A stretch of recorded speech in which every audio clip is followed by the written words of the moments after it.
यहाँ पे भी क्या किया हो गया, यहाँ पे देखो यहाँ पर 2a लिखा हुआ है। 2a का मतलब कोई एक पदार्थ है, वो हमने 2a के फॉर्मेट में ले रखा है ना? और इससे क्या हो रहा है, प्रोडक्ट में कन्वर्ट हो रहा है। ये यहाँ से ये पदार्थ क्या हो रहा है, प्रोडक्ट। देखो ये 2a लिखा हुआ है और फिर लिखा हुआ है उत्पाद, ठीक है ना? अब ये तो दिया हुआ है। उसके बाद कहता है देखो अभिक्रिया में A की सांद्रता 10 मिनट में 10 मिनट हुए, है ना? A की जो सांद्रता है, इस A की जो सांद्रता है 10 मिनट में 0.5 से घटकर इतने हो जाती है। इसका मतलब पहले क्या थी उसकी सांद्रता 0.5, है ना, मोल पर लीटर थी, ठीक है ना? तब यानी कि प्रारंभिक सांद्रता थी और टाइम इज इक्वल टू क्या रहा होगा, 0 रहा होगा इसमें, है ना? यहाँ जीरो प्रोडक्ट बना होगा यदि हम इसको ऐसा मान लें, है ना? अब वो कहता है देखो A की सांद्रता 10 मिनट यानी कि टाइम इज इक्वल टू कितना हुआ, 10 मिनट्स हो गए। उस कंडीशन में क्या हो गया, 10 मिनट बाद इसकी इतने से घट करके कितनी रह गई, इतनी हो गई, यानी कि कितना हो गया 0.4, है ना, मोल पर लीटर। वैसे है बेटा सेम क्वेश्चन। और यहाँ क्या होगा, यहाँ पर चलो मान लो 0.1 आ गया, है ना, 0.1। तो देखो इस समय अंतराल के लिए अभिक्रिया की वेग की गणना की। समय अंतराल के लिए हमें क्या करना है, वेग की गणना करनी। तो समय अंतराल कैसे निकाला जाता है, देखो यहां पर हमें क्या करना होगा कि पहले इस क्वेश्चन को समझ, ये तो आ गया है ना। देखो यहाँ पर देखो समय अंतराल के लिए अभिक्रिया की वेग की गणना करनी है, समय अंतराल के लिए वेग की गणना। तो हमेशा हम जब अभिक्रिया की दर निकालते हैं, देखो अभिक्रिया की दर कैसे निकालते हैं बेटा,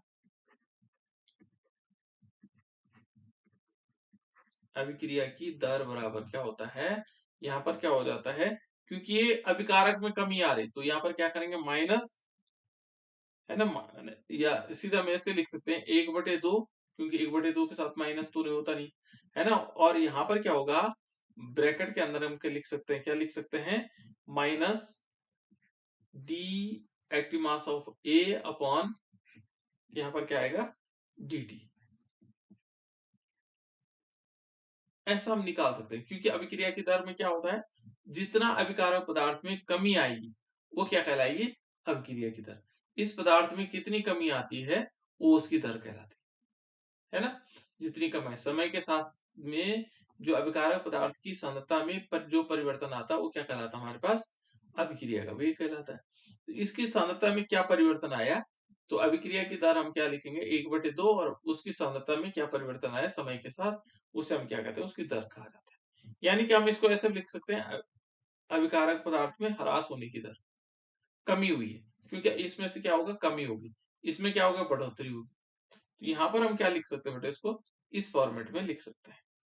अब हम देखो यहाँ पर क्या कर सकते हैं, इसका मल्टीप्लीकेशन इसके साथ करेंगे तो -1/2, और यहाँ क्या होगा, active mass of dA upon, यहाँ पर क्या आएगा, dt, समय अंतराल के साथ, ठीक है ना।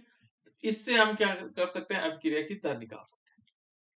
अब इसमें यदि देखेंगे तो डेल्टा A क्या है, जो इसकी प्रारंभिक सांद्रता, यदि हम इसको देखेंगे तो यहाँ पर क्या लिख सकते हैं अभिक्रिया की दर के लिए 1/2, और यहाँ क्या आएगा, जो उसकी अंतिम सांद्रता है,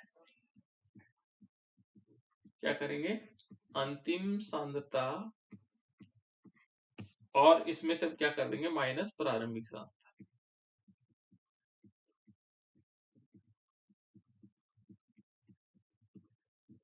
ठीक है बेटा, जो अंतिम सांद्रता, और इसके बटे में क्या कर लेंगे, जो समय अंतराल है,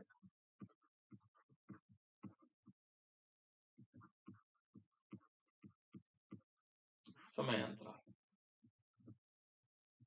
इस प्रकार से।